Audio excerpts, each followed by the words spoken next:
I solve these fun, mixed difficulty problems. And feel free to watch along while I solve and have a bit of fun with some ASMR maths. If you do enjoy tonight's video, it would really mean the world to me if you considered subscribing. If you're not already subscribed, we're trying to reach 20,000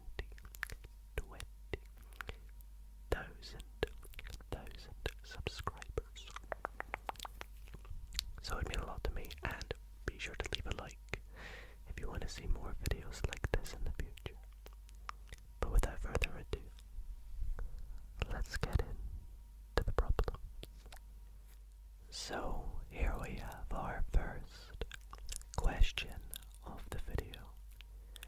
And for each question I'm going to do my best to talk you through it step by step on how to solve it in as much detail as I can, because some of you may be math pros, however some of you may be brand new to maths, and that is completely fine.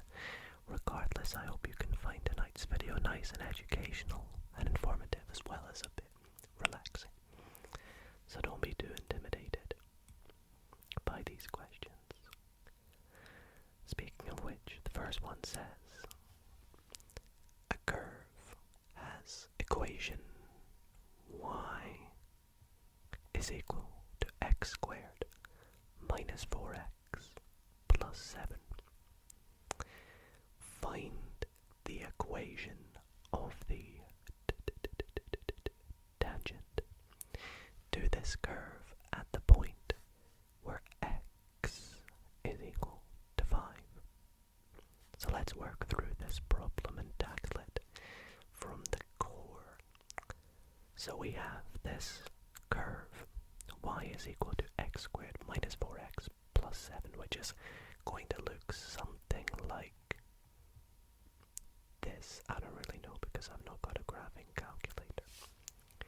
And we are told that we want to work out the equation of a tangent. And a tangent is a straight line that touches this curve at exactly one point. So let's say our point is here. Our tangent is going to touch the curve. Well, I mean, that's pretty poorly done. Let's draw the tangent first. See if I can draw it where it touches the curve at exactly one point right here. That's what a tangent does. And in our case, this point on the x-axis is equal to 5. So how can we work out the equation of this tangent? Well, first let's set this off to the side. One key fact with tangents and curves is that they will meet at the derivative, i.e. the gradient. So working out the gradient of this equation is really, really important. Now, how do we work out the gradient? Well, we can simply derive to work that out. So, for us, y is equal to x squared minus 4x plus 7. Because in order to work out the equation of this tangent, we need its gradient and the point at which it intersects, or the y-axis value. So, in our case, we can work out y by substituting in x, but we're going to work out the gradient first. So, we derive or differentiate. And to differentiate, we bring the power down to x, subtract 1 from the power. Minus 4x goes to minus 4, and plus 7 just goes to 0, which will leave. So to work out the gradient, or m, we are just going to substitute in the value 5 as x. So we have 2 times 5 minus 4, which is nice and easy. 10 take away 4, 6. So now all we need to do is work out the y value. And to work out the y value, well, we know that y is equal to x squared minus 4x plus 7. So y at x is equal to 5. So in other words, what is the y value of this point here? Y. We just substitute in x into the equation. So y is equal to 5 squared, which we know is 25, minus 4 times 5, which is 20, plus 7. So simplifying, we have 25 minus 20, minus 20 plus 7, which is going to give us 12. So the equation of our line, or our tangent to the curve, is going to be y is equal to the gradient 6 times x plus 12. And that right there, my friends, is going to be our final answer to question number 1. Alrighty. Moving on to question number 2. We have a bit of work with functions. So we are told functions f and g are given by f of x is equal to 3 plus cos x, cosine x, and g of x is just 2x, where x is a real value. We are asked to find expressions for f of g of x, the composite function, and another composite function, g of f of x. And then we have a second part to the question which says determine the values of x for which f of g of x is equal to g of f of x. Okay, quite fun here. So let's start with part A, and we're going to do subsection I. Find f. Composite with g looks like fog, but that's just f of g of x, which in our case is f of g, which is 2x, which simply means anywhere you see an x in f, substitute 2x. So in our case, we have 3 plus cos 2x. Pretty easy, not so bad. Part I, or part 2, we want to do the opposite, g of f, goff, g of f of x. And you can see it's almost the same steps that we need to do, just in reverse. So g of this time 3 plus cos x. So anywhere we see an x in g, we substitute this in. Now I'm going to be a bit lazy as a mathematician here and just write it as 2 times 3 plus cos x. Of course you could expand this to write 6 plus 2 cos x, but I kind of prefer this. I think it looks a little nicer to me anyways. So with that, we'll move on to the second part to the question, part B. So we want to work out the range of values, or the value of x for which this thing here is equal to this thing here.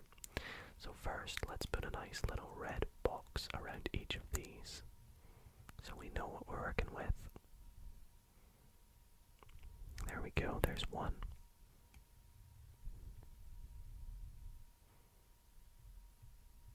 And there's 2.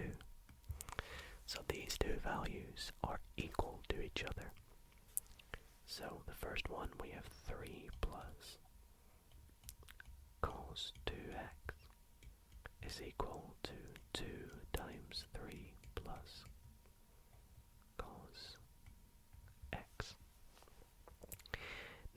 to start by expanding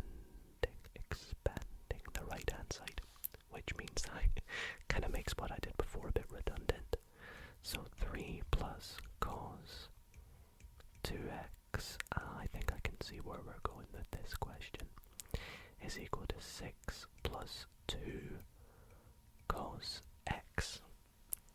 Now there is a little fancy trigonometric identity which states that cos 2x, or cos 2 times a value, is equal to, let's write it here at the side in blue, we have cos 2x is equal to 2 cos squared x minus 1. So we can substitute that in over here, and that will give us 3. Now we need to make sure we get our signs correct, so plus 2 cos squared x minus 1 is equal to 6 plus 2 cos x. I'm sorry if you can hear the wind outside, by the way, it's pretty windy in the UK at the moment. And now we're going to solve this question a bit like a quadratic, if you will. So I'm going to take everything over to one side and equate it to 0, and that should help us solve for any values of x.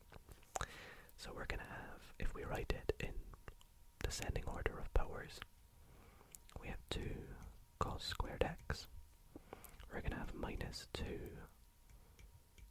cos x, and then we'll have 3 minus 1 is 2, minus 6 is minus 4 is equal to 0. Okay. So now what we're going to want to do is try and factorize this. So first we can take out a factor of 2, and we'll have 2 cos squared x minus cos x minus 2 is equal to 0. And that will leave us with 2, and then we have we need to make minus 2, so we'll have minus 2 plus 1, so cos x minus 2 and cos x plus 1 is equal to 0. Now obviously we can immediately rule out 2, because 2 is not equal to 0, so either cos x is equal to 2 or cos x is equal to minus 1. Now due to the cos or the cosine graph, which if I just quickly graph, which goes like whoop, whoop, the values at which are 1 and minus 1, and I believe this is pi and this is 2 pi, due to the cosine graph, cos x will never get to 2, so this is actually undefined. It cannot be equal to 2 because it never goes above 1. However, it can be minus 1, so what is the value of x when cos is minus 1? Well, down here I said it is pi, so therefore x is equal to pi, and that's pi radians, so we'll write radians, and that is going to be our answer. There we go. Very nice. For the next question, question number 3, we have a bit of a juicy question, quite a big question here. We are told that acceleration is defined as the rate of change of velocity. An object is traveling in a straight line. The velocity velocity v meters per second of the object t seconds after the start of the motion is given by this thing here. The velocity at time t is 8 cos 2t minus pi over 2. Wow, okay. Part A says find a formula acceleration in terms of t for the acceleration of the object t seconds after the start of the motion. Part B says determine whether the velocity of the object is increasing or decreasing when t is equal to 10. Then it says velocity is defined as the rate of change of displacement. Again, key things we need to know. Determine a formula for st, the displacement of the object, given that st is equal to 4 when t is equal to 0. Alrighty. This is ought to be a good question with a little bit of physics and motion, and I love this back in high school. So let's begin with part A. What is it asking us exactly? We want to try and find a formula for the acceleration. Now we have velocity, and we know that acceleration is the rate of change of velocity. So what that simply means is that a of t is equal to the derivative of the velocity. That's what rate of change is. So a of t is therefore going to equal the derivative of this. Now that doesn't look very friendly to work at the derivative of, but we can work it out. So we know that cos goes to negative sign when differentiated. So we're going to have negative 8 sine 2t minus pi over 2. And then we want to multiply this by the derivative of the bracket, which is in terms of t, so that's going to be times 2. Now, multiplying it by 2, I could just stick a 2 on the end, but we have a minus 8 on the start, so I'm just going to change that minus 8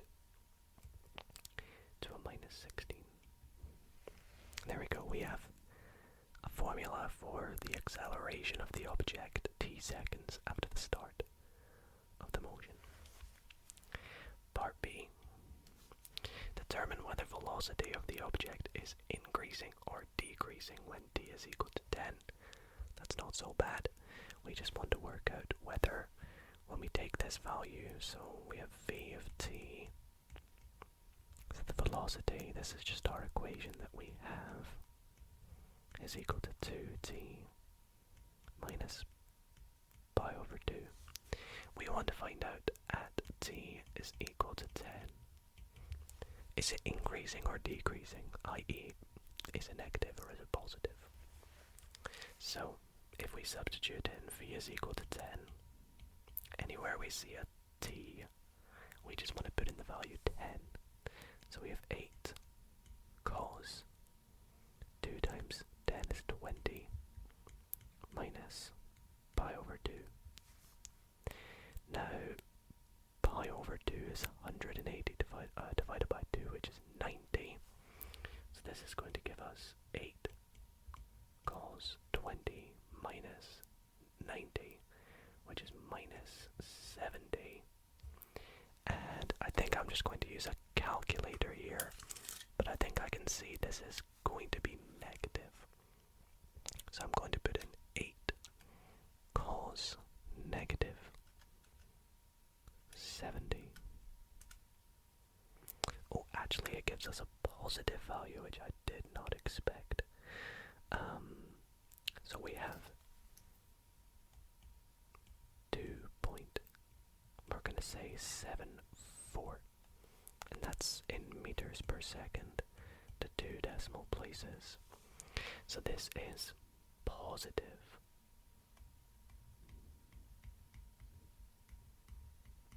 So the velocity is increasing.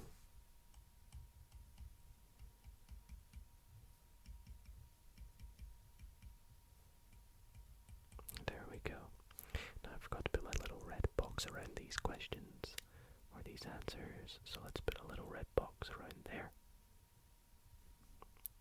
And I'll make it a little bit bigger. And we'll put one around there. Nice, that's A and that's B done. Let's move on to part C, which says velocity is defined as the rate of change of displacement. Determine a formula for the displacement s of t of the object given that s of t is equal to 4 when t is equal to 0. Okay. So, if velocity is equal to the rate of change of displacement,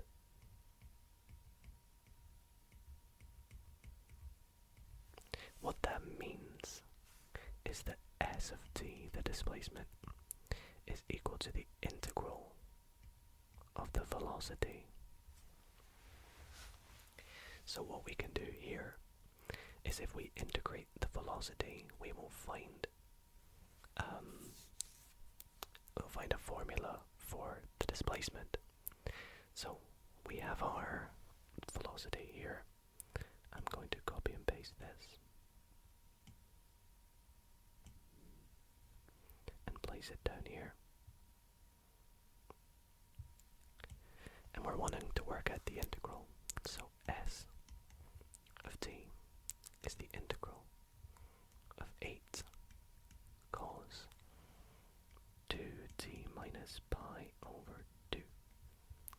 Okay, so we have, well, it's going to go from cos to sine, so we're going to have 8 sine 2t minus pi over 2, but this time we divide by the derivative in the brackets, which is 2, so dividing 8 by 2, we're going to have 4, so this is actually going to be 4 sine 2t minus pi over 2. However, we need to remember the constant of integration, and that is where the second little bit of the question comes in, where it says given that s of t is equal to 4 when t is equal to 0. So s of t is equal to 4 when t is 0. So what we want to do is just substitute in t is equal to 0. So that's just going to give us 0 minus pi over 2 plus c. So what we're trying to do here is solve for c. So what we can do is simply divide both sides by 4 sine.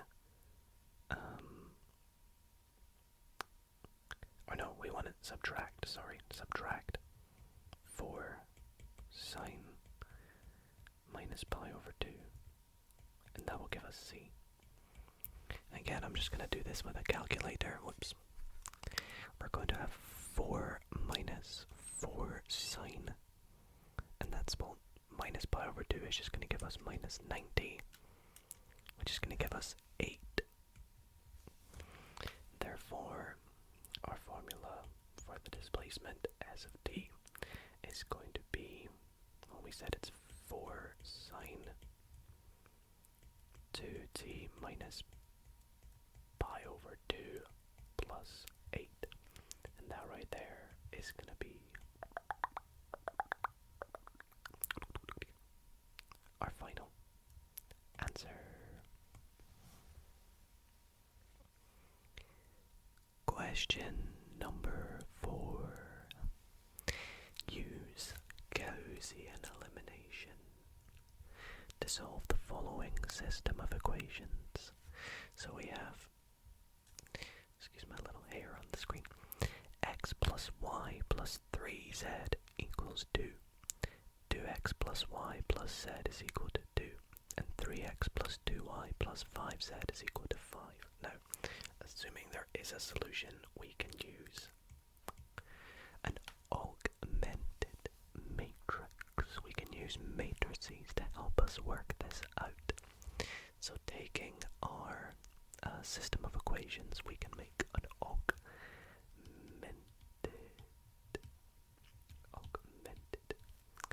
matrix. Now, I did a video on matrices quite a while ago on the channel. Highly recommend you check it out if you want to understand a bit more about this. But what this says is that if we take our values for x, we have 1, 2, and 3, we can put them in a little column for x. For y, we have positive 1, and 2. They're all positive values, so the same with z, we're going to have 3, 1, and 5. Then we put our little bar, because we have our result at the end, which is 2, 2, and 5. Now you want to use Gaussian elimination, so what our goal is to get this value here, this value here, and this value here to be 0 using, what do you call them again? Using sort of row operations to get it in echelon form, that's the word. So to start with, how can we get this 2 to a 1? Well, we can take row 2 and we can change it by doing row 2 minus 2 row 1, because 2 row 1 is 2, so if we subtract 2 from 2 we'll get 0 there. So once we've done that, what can we do to row 3 as well? Well, we can take row 3 and very similar, we can just do row 3 minus 3 row 1. So let's apply those steps and see what we get for our matrix. So row 1 is going to stay the same, 1, 1, 3, 2. Row 2, well, we've got our 0 here, and we're subtracting 2 of this, so 1 minus 2 is minus 1. 1 minus 6 is minus 5, and 2 minus 4 is minus 2. And again, for row 3, we're going to get our 0 here. We're minusing 3 of row 1, so 2 minus 3 is minus 1. 5 minus 9 is minus 4. And 5 minus 6 is minus 1. So for our last step, we want to change this negative 1 to a 0. We can just add, oh well, actually we can't add row 1. If we add row 1, this 0 will become a 1. So what we got to do here is subtract row 2. So row 3 is going to become row 3. Subtract row 2, because that way we'll add 1 to it. So let's apply that to our augmented matrix. Step 1, step 2, this will give us step 3. So again, we're going to have 1, 1, 3. Let's get that bar. 2. Then we're going to have 0, minus 1, minus 5, minus 2. And subtracting row 2, we're going to get 0. 0, because minus 1 minus minus 1 is going to give us 0, and then minus 4 minus minus 5 is going to give us 1. Minus 2 minus minus 2 is 1 plus 2, or minus 1 plus 2, which is 1. So now we still have our values of x, y, and z. I'm going to pop them back in. And we can see here that we have 1 z, so 1 z, make it obvious that's a z, is equal to 1. Now usually we don't write the 1, we'll just write z is equal to 1. So if we have z is equal to 1, what does the question actually say to solve it? So we want to find the values of x, y, and z. So if z is equal to 1, we can take from this second line of this augmented matrix that we have negative y minus 5z is equal to negative 2. Now we know z is 1, so we're going to have negative y, negative 5 is equal to negative 2.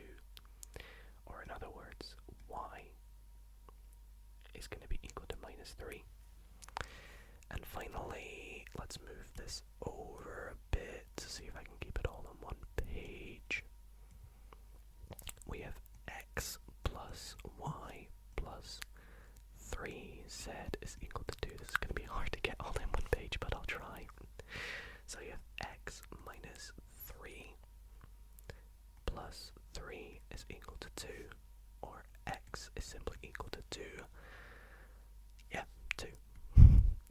So that is going to be our answer. Can I get this big box? There we go. I guess our answer is technically this thing, and this thing.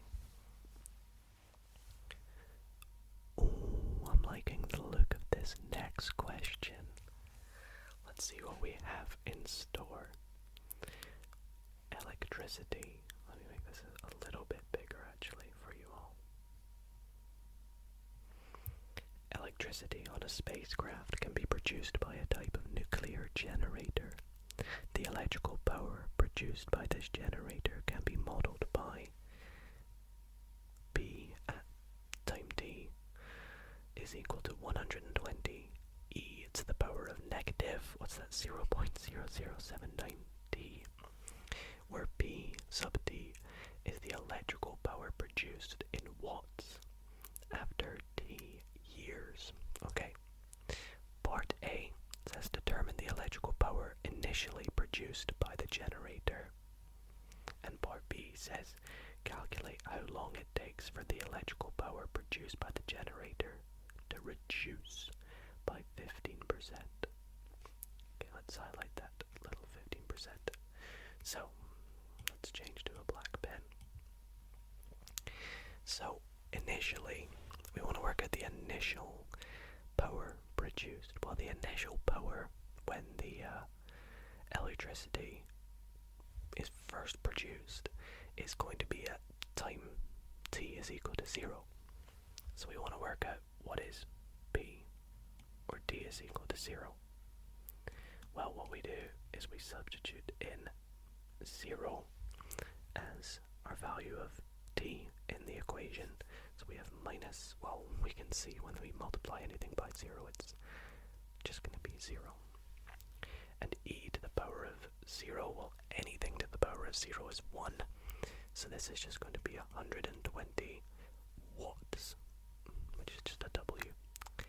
So that's the initial power produced by the generator.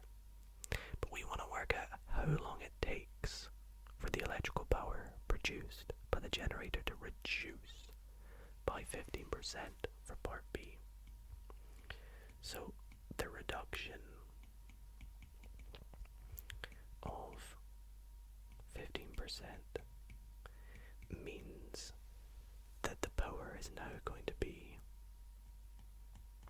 after t, is going to be 15% less of 120, which is 120, let's just write this all out, multiplied by 0.85, which is going to be, is a nice number, 102, okay. So now what we want to do is we want to solve for when P sub t is equal to 102. Because that's what we want to work out. We want to work out if it's 102, the power now, what is the value of t? So we have minus 0.00, let's get this right, 0079 t. So how can we do this? Well, let's take a look here. I believe what we can do is begin by dividing both sides by 120. So we're going to get 102 divided by 120 is equal to e to the negative 0.0079 t. So let's simplify this on the left hand side. 102 divided by 120 is, well, 17 over 20. And on the left hand side, what we're going to do is we're going to actually we're going to keep this the same for the now. And next up, we're going to take the natural logarithm of both sides, which is denoted by ln. And that is because when you take the natural logarithm of e, it's just 1, so it's going to cancel out, basically. So we're going to have the natural logarithm of 17 over 20 is going to equal ln e, which is just 1 So we have 1 to the power, or if we have, that cancels out, so we're going to have negative 0.00790, like so. Next, what we want to do is divide both sides by negative 0.0079, right? So we'll have t is equal to ln 17 over 20 divided by negative 0.0079. And that will give us our value for t. So we have the natural logarithm ln of 17 divided by 20 divided by negative 0.0079. And that gives us 20.57 to 2 dB. So it's going to be approximately 20 years. Actually, that's really not a good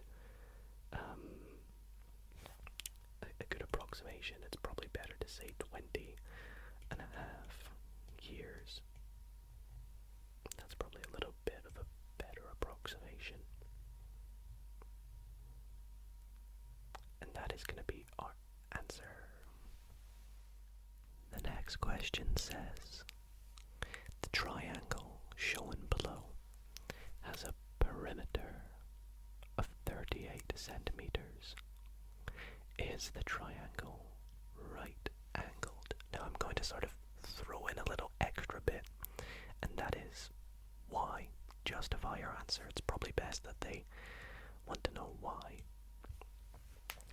So, funnily enough, I actually did a video on what we're going to be using in this question to help us work out if it's right angled recently on the channel, which was Pythagoras Theorem, the Pythagorean Theorem.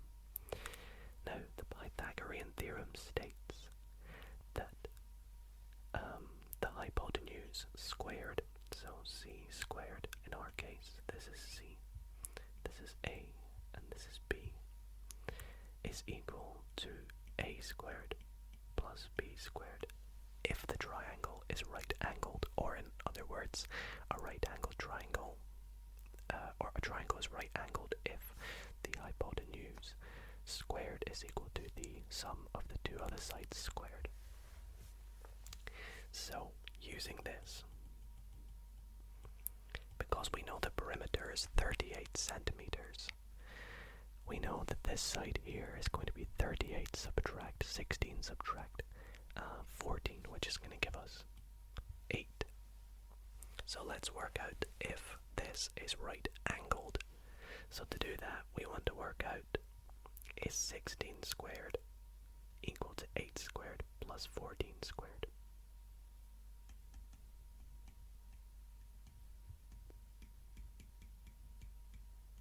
Well, let's test it. C squared is equal to 8 squared plus 14 squared, which is equal to 64 plus, gosh, what's 14 squared again? 14 squared on my calculator is 196, which is going to give us 260. So now we want to work out what is the square root of 260. Is that 16? Well, let's see. Square root 260. It is not. It is very close, but not quite. So it is not right angled because C in this case is 16.124 ... So basically, it is not equal to 16. Therefore, the triangle is not right angled by the Pythagorean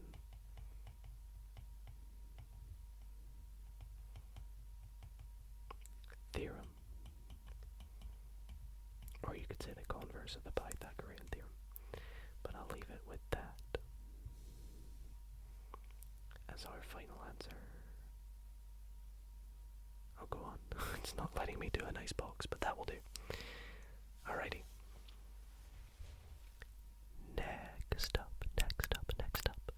Looks like we have a little bit of integration. And the reason we know that is because the question asks, or the question says, the line with equation y is equal to 2x plus 3 is a tangent. We talked about tangents earlier. To the curve with equation. It's quite hard to read here, but it says y is equal to x cubed plus 3x squared plus 2x plus 3 at the point A, which is equal to 0, 3. You can see there, 0, 3. That's where it meets at the single point. You might think it meets at this point here, but it doesn't. That is just a point of intersection. So, the line meets the curve. Yeah, there we go. The line meets the curve again at B, negative 3, negative 3. It wants us to find the area enclosed by the line and the curve. So we want to work out this little shaded area. So to do that, we want to use integration. Now the area between two curves, or two lines, or a curve and a line, is equal to the integral of the points at which they meet. So we have our lower value, which is going to be the x value of B, and the upper value, which is going to be the x value of A, of the upper curve, which in our case is x cubed plus 3x squared plus 2x plus 3. Subtract the lower curve, and the lower curve in our case is 2x plus 3, but we're subtracting that, so that's minus 3. So let's simplify this up a little bit. Well, first, what are our x and values for A and B? Well, they're going to be minus 3 and 0, and the reason we use the x values and not the y values is because we are differentiating with respect to x, not with respect to y. You could reverse it, but that would just be long. So here we're going to write this a bit nicer. So we have x cubed plus 3x squared, and then the 2x's are going to cancel out, and the 3's are going to cancel out. So actually, I think that's it for the question. Obviously, we just need to integrate it though. I'm just making sure, hopefully I don't make any mistakes tonight. It is, as you can see, very late at the time I'm filming, so it's very likely I'm going to make a mistake. So, integrating this, we're going to get the definite integral.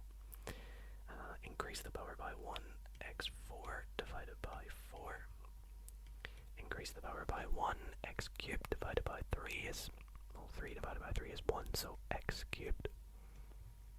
And then we have minus 3 and 0.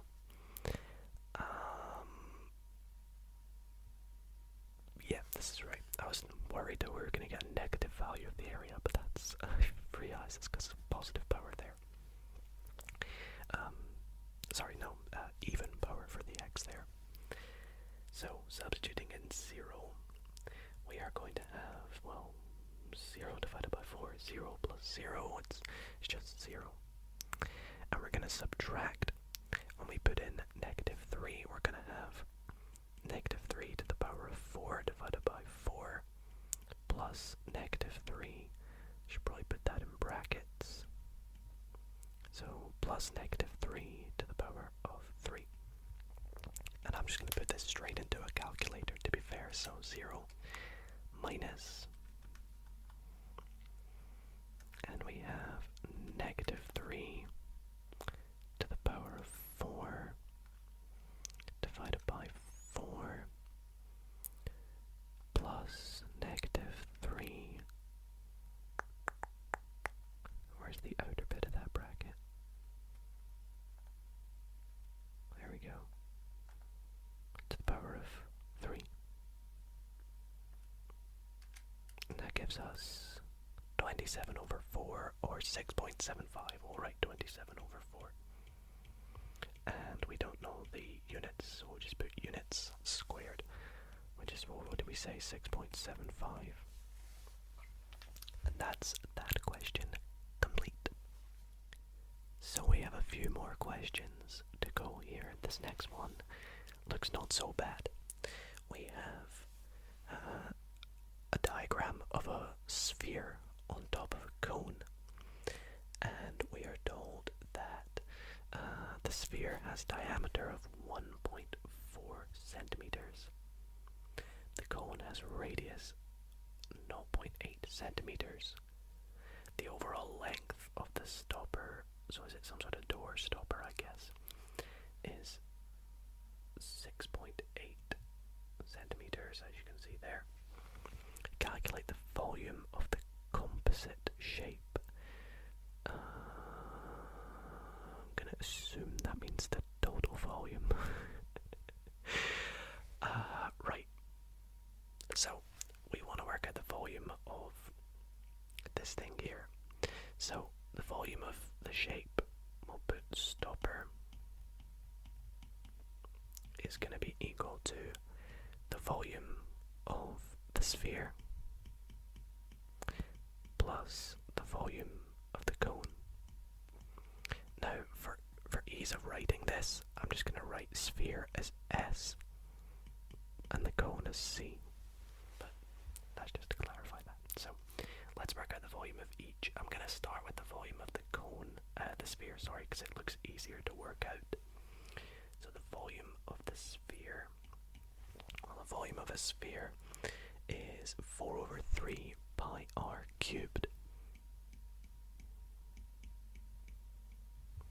So we substitute in our values 4 over 3 pi, and the radius of the sphere, well, the diameter is 1.4, so the radius is 0.7 cubed. And I'm actually going to just leave it like that for the time being. Now the volume of the cone is going to be 1 over 3 pi r squared h. That's the volume of a cone. So now that we have that, we'll substitute in our values. 1 over 3 pi, the radius of the cone is 0.8. And the height of the cone, well, we don't know that, but we can work it out. We know the overall height is 6.8, and the diameter of the sphere, so from here to here, is 1.4.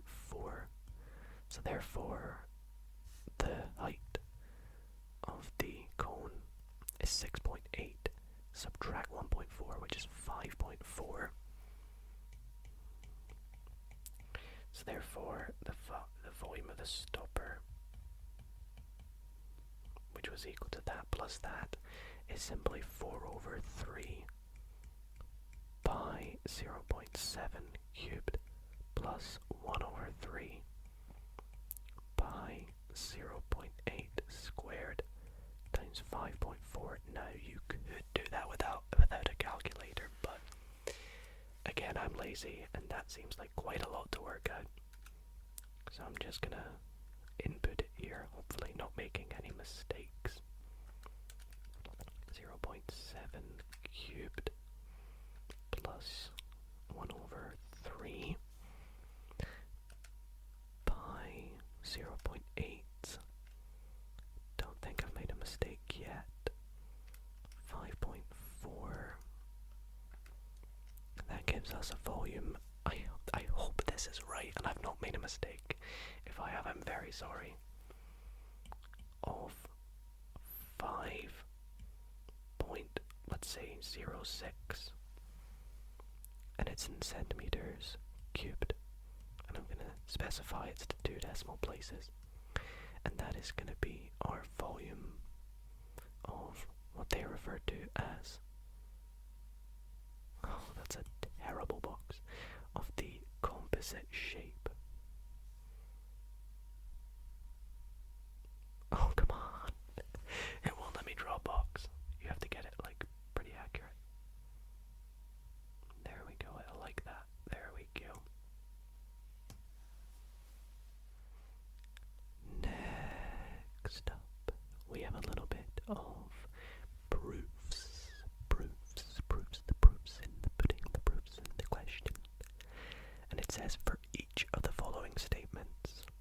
decide whether it is true or false.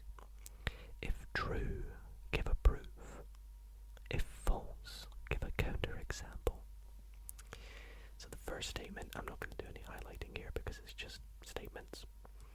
The first statement, A, it says if a positive integer p is prime, then so is 2p plus 1. Okay, well, let's just test that with a few prime numbers. So let's try it with 3, for example. 2 times 3 plus 1 is, well, that's equal to 7, so that's good. Let's try 5. That's equal to 11, so that's good. This is looking good. Maybe we'll do a proof. Let's try 7. See, that's equal to 15, so that's not prime, because that's divisible by 3, 5 as well. So I guess that's literally all we have to do for that question. So it's false. And I'll just say due to this. And I'll put like a red box around false. And there we go. My boxes are getting better, it seems. So for B, let's take a look. If a positive integer n has remainder 1 when divided by 3, then n cubed has also remainder 1 when divided by 3. Okay, again, let's give this a little go in case we need to give a counterexample. So if a number divided by 3 gives remainder 1, so let's think of a number, for example. So for example, 10 is equal to 3 times 3 plus 1, where our integer is n, so n in this case is 10. Then 1,000 is equal to 333 times 3 plus 1, so that seems pretty good. So let's try and give a proof for this. Let's just get rid of this. We'll try and give a proof. I think it's true. So let's see, if a positive integer n has remainder 1, so for example, n is equal to 3 times some value a plus 1, then n cubed also has remainder 1. Well, let's see. N cubed is going to equal 3a plus 1 cubed, which is equal to 3a plus 1 times 3a plus 6a, sorry, 3a squared. Oh no, I'm sorry, it's not that at all. 9a squared plus 6a plus 2. There we go, that's more like it. And now we'll expand that again. We're going to get 27a cubed plus 18a squared plus 6a plus 9a squared plus 6a plus 2. Okay, let's simplify that. I've made a big mistake. This is not plus 2, this is plus 1. So then instead that's going to give plus 1. I mean, we can already see that it's got a remainder 1. But we can, we'll simplify it. So we're going to get 27a cubed plus 27a squared plus 12a plus 1. We can see there's a remainder of plus 1 at the end. So it's going to equal some number plus 1. So it's true. There we go. Put a little red box around true. And that brings us to our final question of the video.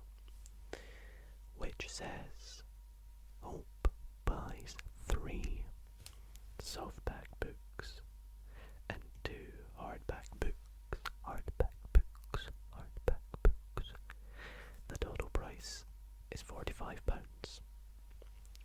Paige buys 2 softback books and 3 hardback books. And the total price is £50. Calculate the price of 1 softback book and 1 hardback book. They picked perfect words for ASMR here, didn't they? Well, let's let S denote a softback book and H denote a hardback book. So in Hope's case, we have 3S plus 2H is equal to 45. And in Paige's case, we have 2S plus 3H is equal to 50. Very similar prices. So we're going to do some simultaneous equation work here to work at the value of S and H. So I think what I'm going to do is multiply both equations by a factor. And what I'm going to do is multiply the top one by 2 and the bottom one by 3. And the reason I do this is so once I've done that, we're going to get 6S plus 9H is equal to 150. I can now subtract the second equation from the first. So when we do that, we're going to get minus 5H is equal to minus 60, or we can just say minus, or we can just say, we can just divide both sides by minus 5. I don't know what I'm talking about. And that's going to give H is equal to 12. Now what we're going to want to do is substitute H is equal to 12 into, let's just say, capital H. In doing so, we get 3S plus 24 is equal to 45, or 3S is equal to 21, so S is equal to 7. So therefore, we can say that a softback book is equal to £7 and a hardback book is equal to £12. And we can actually test this by looking at our question. So 3 softback books, 3 times 7, plus 2 hardback books, which we said are 12, should give us 45. Very nice. And the same with the second one, 2 times 7 plus 3 times 12 is indeed 50. And that is going to be our final question of tonight's video. Let's put a little red box around it as well. But I really hope that you all have enjoyed and found it nice and relaxing whilst I solved 10 fun math questions. Hopefully you were able to sleep as well, in which case if you are asleep now, I hope you sleep well. I definitely got my math brain a little bit active tonight with all these variety of questions, shall we say. And hopefully I've not made any mistakes. If I have, I'll try and correct them in the editing stage. But if I forget, I apologize. Feel free to correct anything in the comments if I have. But I want to thank you all so much for watching tonight's video. If you did enjoy and you're still awake right now, I'd really appreciate a quick thumbs up. It would really help support the channel a lot. And yeah, thank you all for watching. Hope you sleep well. And I'll see you all in the next video.